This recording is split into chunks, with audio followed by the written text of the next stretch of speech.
Ndugu waandishi habari za wakati huu. Awali ya yote tuanze kwa kuomba radhi kwa kuchelewa jambo letu hii ya leo. Tulikuwa tuanze saa 4 asubuhi kwa maana saa 4 kamili, lakini kutokana na changamoto za hapa na pale tumechelewa kwa dakika kadhaa, lakini sasa tuko tayari kuanza safari yetu ya kuwapa taarifa muhimu kuelekea mechi yetu ya Ligi ya Mabingwa barani Afrika. Mbele yenu naitwa Komando Ahmed Ali, niko hapa nikiwa ni meneja habari na mawasiliano wa klabu ya Simba, na hii leo tuna taarifa muhimu kuhusiana na timu yetu ya Simba Sports Club. Tunafahamu ya kwamba tuna mechi ya Ligi ya Mabingwa barani Afrika siku ya tarehe 28 siku ya Jumapili katika dimba la Benjamin Mkapa. Mechi yetu itakuwa ni saa 10 kamili jioni katika uwanja huo, na tayari wageni wetu kwa maana ya Gaborone United wameshawasili Tanzania. Wamewasili alfajiri ya leo kwa ajili ya kuja kushiriki katika mchezo huu. Mambo yote yamekwenda vizuri katika kuwasili kwao, na watafanya mazoezi hii leo jioni, watafanya tena mazoezi kesho, na Jumapili tukiamka salama itakuwa ndio siku ya mchezo wetu wa marudiano sisi dhidi ya wao. Katika mchezo huo utachezeshwa na waamuzi kutoka nchini Niger, na wao wako njiani kuwasili nchini Tanzania. Waamuzi ambao watachezesha mchezo huo ni Mohamed Ali Musa ambaye ni mwamuzi wa katikati kutoka Niger, lakini vile vile mwamuzi msaidizi namba 1 ni Abubakar Athumani vile vile kutoka Niger. Mwamuzi msaidizi namba 2 ni bwana Abdullahi Ada Tanu kutoka Niger, na mwamuzi msaidizi namba 4 ama 4th official atakuwa ni Musa Ahmadu naye vile vile kutoka Niger, na match commissioner ni Mohamed Mumin Ali kutoka Djibouti. Hiyo ndiyo safu ya maafisa ama waamuzi ambao watachezesha mchezo wetu dhidi ya Gaborone United. Kikosi chetu cha Simba Sports Club kimeingia kambini jana mara baada ya mchezo dhidi ya Gaborone United. Moja kwa moja baada ya mchezo dhidi ya Fountain Gate, moja kwa moja wachezaji wakarejea kambini Mbweni kwa ajili ya kuanza programu ya mazoezi kuelekea katika mchezo wetu huu wa Jumapili. Wachezaji wetu wote ambao wamecheza mchezo wa jana wa ligi kuu ya NBC wote wako timamu, hakuna yote ambaye alipata majeraha. Na kwa kusema hivyo maana yake ni kwamba majeruhi ambao bado tuko nao mpaka hivi sasa na wataukosa mchezo wa Jumapili ni Mohamed Bajaber pamoja na Abdulrazak Hamza. Hao ndio pekee ambao ni mpaka sasa majeruhi, lakini wengine wote waliosalia wako vizuri na wako tayari kwenda kuitumikia Simba katika mchezo wetu wa Jumapili wa Ligi ya Mabingwa barani Afrika. Kuelekea katika mchezo huu tumepokea maelekezo, tumepokea barua kutoka shirikisho la kandanda kutoka shirikisho la kandanda barani Afrika CAF, la kutupa adhabu Simba Sports Club ya kutoingiza mashabiki katika mchezo wetu dhidi ya Gaborone United. Taarifa hizi zimezungumzwa kwa muda mrefu, lakini hii leo niko hapa kuwathibitishia waandishi wa habari na kuwatangazia wanasimba ya kwamba mechi yetu dhidi ya Gaborone United mashabiki hawataruhusiwa kuingia uwanjani, ikiwa ni kuitumikia adhabu ambayo tumepewa na CAF. Nakumbuka vema msimu uliomalizika wa mashindano ya kimataifa tulipata adhabu ama tulipewa adhabu ya kufungiwa mashabiki wasiingie uwanjani kwenye mechi yetu dhidi ya Constantine, na hii ni baada ya kutokea vurugu kwenye mechi yetu dhidi ya Sfaxien. Na CAF waliweka wazi kwamba tumefungiwa mechi moja dhidi ya Constantine, lakini endapo kosa hilo likijirudia tena ndani ya kipindi cha miezi 12, tutafungiwa tena mechi nyingine. Kwa tulikuwa tumefungiwa mechi 2-1. Adhabu ya kwanza ilikuwa ni kutoingiza mashabiki kwenye mechi ya Constantine. Lakini endapo tungerudia kosa jingine kama lile, tungefungiwa tena mechi inayofuata. Bahati mbaya, baada ya kuitumikia adhabu ile dhidi ya Constantine, mechi iliyofuata dhidi ya Al-Masry tukafanya tena kosa jingine, na hivyo adhabu yake imekuja kutoka sasa, na adhabu hiyo tutakosa mashabiki katika mechi yetu dhidi ya Gaborone United. Nini kilifanyika ama nini kilitokea katika mchezo ule dhidi ya Al-Masry? Yuko shabiki mmoja aliingia uwanjani wakati mechi inaendelea, lakini vile vile majukwaani tuliwasha zile smoke bombs, wote tunazifahamu, nyekundu fulani zile huwa tunaziwasha mechi zinapokuwa zinaendelea. Makosa hayo mawili yametuweka matatizoni na tumepewa adhabu ya kutoingiza mashabiki katika mchezo wetu dhidi ya Gaborone United. Lakini haijaishia tu kwenye adhabu hiyo ya kutoingiza mashabiki, imekwenda sambamba na faini ya $50,000 sawa na shilingi milioni 120 fulani hivi kwa kosa hilo ambalo tumelifanya. Sasa basi, rai yangu ni moja kwa mashabiki wa Simba, ambao hii ni maagizo kutoka kwa viongozi wa Simba Sports Club. Ndani ya kipindi cha muda mfupi tumeathirika mara 2 kucheza mechi bila mashabiki. Kwetu hili Simba Sports ni pigo kubwa kweli kweli, na ni adhabu kali yumizayo. Lakini hii tunaweza tukaepukana nayo sisi mashabiki wa Simba kama tukiamua kurejea kwenye misingi yetu halisi ya ushabiki wetu ambao tumeuzoea. Nichukue nafasi hii kuwaasa, kuwaomba na kuwaonya mashabiki wa Simba tuachane na vitendo vya vurugu, kwa sababu vinatuathiri klabu yetu moja kwa moja. Kwanza, tunakosa nafasi ya kwenda kuiangalia Simba kwenye mechi muhimu kama hii dhidi ya Gaborone. Kila mmoja aliuona mchezo dhidi ya Gaborone pale Botswana. Mechi haikuwa nyepesi kwa upande wetu, ilikuwa ni ngumu kweli kweli. Hasa kipindi cha pili wapinzani wetu walitupelekea moto kweli kweli.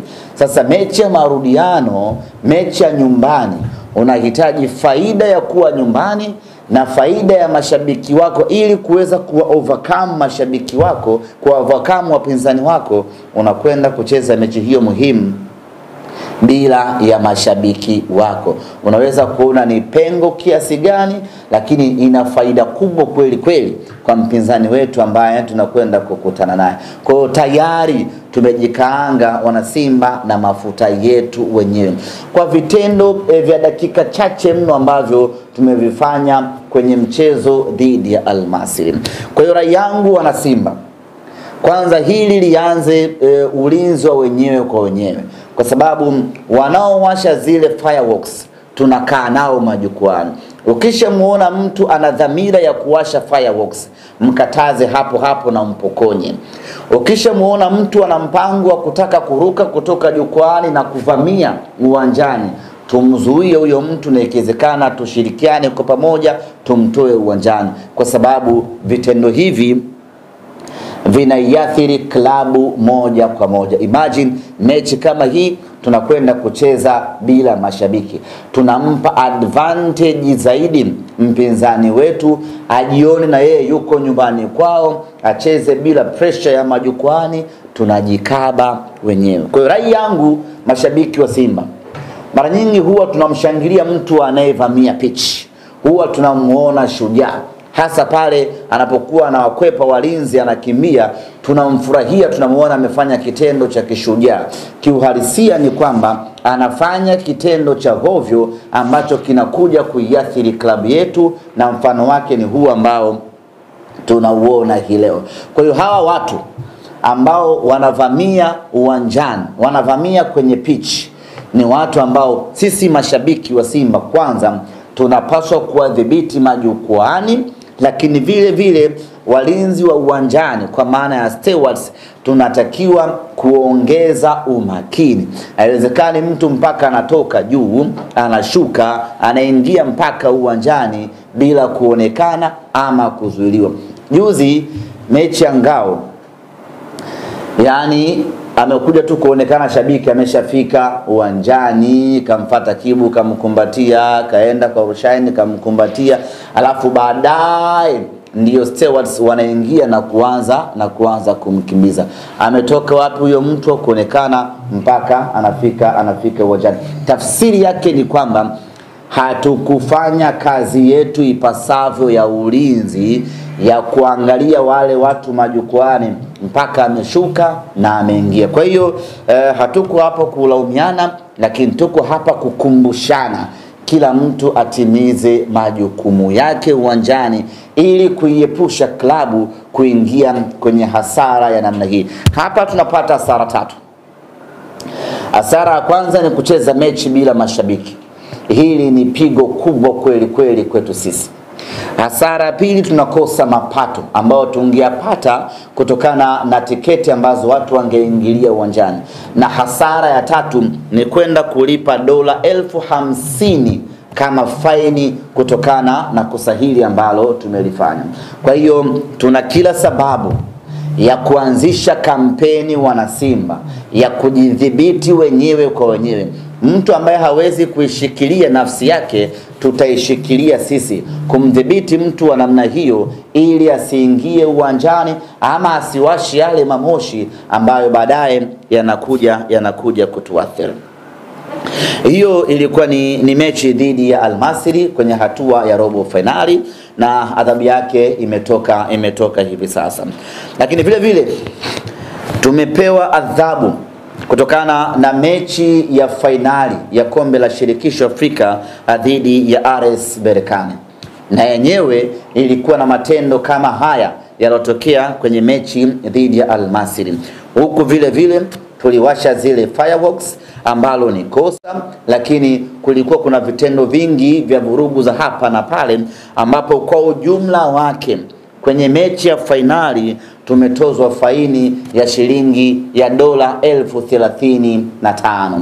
Kwa ujumla tumepokea adhabu kutoka CAF ya dola 85,000 sawa na shilingi milioni 212,500,000. Hiyo ndio faini ambayo Simba Sports Club tunapaswa kulipa baada ya kutokea matendo yasiyokuwa ya kiwana michezo katika mechi zetu mbili. Tayari tumezungumza kwa upana namna gani tunapaswa kujidhibiti wenyewe kwa wenyewe kabla hatujafikia kwenye uvunjifu wa kanuni na sheria za mpira wa miguu. Asante Mungu ni kwamba kwenye mechi ya Berkane tumempata faini pekee, hatukufungiwa mashabiki kuingia uwanjani. Kwenye mechi ya Al-Masry tumepigwa faini na mashabiki kutoingia uwanjani. Kwa hiyo tunaitumikia adhabu hii ya kutoingiza mashabiki uwanjani kwenye mechi moja pekee, mechi dhidi ya Gaborone United. Lakini kwa kuwa ndani ya kipindi cha muda mfupi tumefanya makosa mara 3 katika mechi 3 tofauti, maana yake ni kwamba kuanzia sasa CAF watakuwa macho na sisi kweli kweli kwenye mechi zetu, kwa sababu wameshatuingiza kwenye listi ya timu zenye mashabiki ambao wanafanya vitendo visivyokuwa vya kiungwana. Hivyo kwenye mechi zetu watakuwa wanatupia jicho kweli kweli kuangalia, je, Simba Sports Club atabehave kama ambavyo wanafanya ama kuna mabadiliko ambayo wameyapata. Kwa hiyo tuna kila sababu katika mechi zinazokuja tuoneshe ustaarabu, uungwana wa kiwango cha hali ya juu kweli kweli, ili kuwaonesha CAF ya kwamba kuna mabadiliko makubwa ambayo tumeyapata ama kuna somo kubwa tumelipata kutokana na adhabu ambayo wametupatia. Kwa hiyo nichukue nafasi hii, ndugu zangu wana Simba, kuwaomba, kuwakumbusha na kuwaonya vile vile ya kwamba kuanzia hivi sasa tunapaswa kuchukua taswira mpya kwenye eneo letu la ushabiki ili kuepuka kupata adhabu za namna hii, adhabu ambazo zinatuathiri kwa namna moja ama kwa namna nyingine. Kutokana na adhabu hizo hasa za faini ambazo tumepigwa, tumekuwa tukipokea maombi na maoni mbalimbali kutoka kwa mashabiki wetu wakisema ya kwamba hili ni kosa letu, tunawajibika kuungana na klabu kwenye kulimaliza hilo kosa. Kwa maana ya kwamba mashabiki wametaka na wenyewe kuwa sehemu ya kupata maumivu ya makosa haya ambayo tunayapitia klabu ya Simba, na maumivu yenyewe ni kuibeba faini ambayo tumetozwa na shirikisho la kandanda Afrika CAF, ambayo ni milioni 212 sawa na dola 85,000. Kwa mantiki hiyo basi, mashabiki wa Simba Sports Club kwa mapenzi yao na kwa kutaka kuisaidia klabu yao na kwa kutaka kuwajibika kwenye makosa tuliyofanya sisi wenyewe, mashabiki wameomba na wenyewe wachangie faini ili kuipunguzia klabu mzigo. Na kwa mantiki hiyo basi, na sisi Simba Sports Club tumebariki na tumeridhia mashabiki wachangie kwa namna moja ama nyingine kwenye adhabu hii ambayo tumepewa, hususan kwenye eneo la faini. Kwa mantiki hiyo basi, natangaza hapa namba za shabiki yeyote ambaye atahitaji kutoa ama kulipa ama kuchangia faini. Kama tutampata mtu shabiki mmoja ambaye atasema mimi nitalipa milioni 200 zote hizo, hatuna mashaka, tunamkaribisha sana. Kuna watu wako vizuri kiuchumi. Unakutana tajiri kama Michael Nguli pale. Azabane kamata milioni 200 hapo, hiyo lipeni faini kafu, alafu haturudi tena makosa namna hiyo. Wako watu namna hiyo, ndio bana? Au mavala anaweza katulipia. Kwa hiyo kama mtu yupo anataka kulipa faini yote kwa ajili ya kuisaidia, na watu na mapenzi, na hii timu. Namba za lipa namba tutazitangaza kwenye mitandao yetu ya kijamii ili wanasimba waweze kutoa huo mchango. Lakini hii ina taswira mbili. Inawezekana wewe ulipanga kwenda uwanjani siku ya tarehe 28 kwenye mechi hii ya ligi mabingwa Afrika. Kile kiingilio chako ambacho ulipanga kukitoa kwenye mechi, sasa kiingilio hicho kihamishie, twende tukalipe faini ya CAF. Kama ulipanga kuingia kwenda kukaa mzunguko kwa shilingi 5,000, basi ile 5,000 yako tuwekee kwenye lipa namba hapo, tukalipe faini ya CAF. Kama ulipanga kwenda kuingia kwa platinum ya 1,500,000, ile 1,500,000 yako tuwekee humu kwenye lipa namba, twende tukalipe faini ya CAF. Kama ulipanga kwenda kukaa VIPB kwa shilingi 20,000, ile VIPB yako iweke humu kwenye lipa namba ya Simba Sports, twende tukalipe faini ya CAF.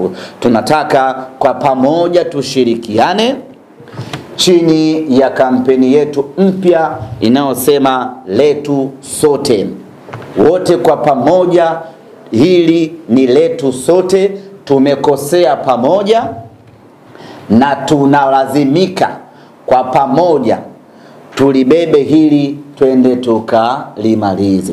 Lakini jambo la msingi ambalo ningependa kusisitiza kwa yule mwenye dhamira ya kutaka kuchangia kulipa faini hii, alipe kwenye namba husika ambazo tutazitoa. Usimtumie mtu mkononi, hasa kwa wale watu ambao wako nje ya nchi. Inawezekana system ya kulipa inamsumbua, akaamua kumtafuta mshikaji wake, bana nilipie. Hakikisha mtu utakayemtumia uwe unamwamini kweli kweli. Otherwise fanya unachoweza kulipa, uweze kulipa kwenye lipa namba husika ya Simba Sports Club, au kwa wale ambao wako nje ya nchi tutawapa akaunti za Simba ili waweze kuingiza fedha moja kwa moja. Tunasema haya kwa sababu ya experience tuliyokuwa nayo. Wapo watu ambao sio waadilifu, mtu anapewa bana nilipie hiyo, alafu na yeye anafanya mipango yake. Ili kuepusha hayo, kila mtu alipe kwenye namba husika ya Simba Sports Club, na kila siku from today night tutakuwa tunatoa updates mpaka sasa tumechangia kiasi gani. Lengo letu ni wana Simba tuibebe hiyo adhabu, twende tukalipe hii fine, ili kila mtu ayapate yale machungu anayotakiwa kupata, ili wakati mwingine twende tukajidhibiti wenyewe, tusifanye vitendo vya hovyo na hatimaye tusipate adhabu namna hiyo.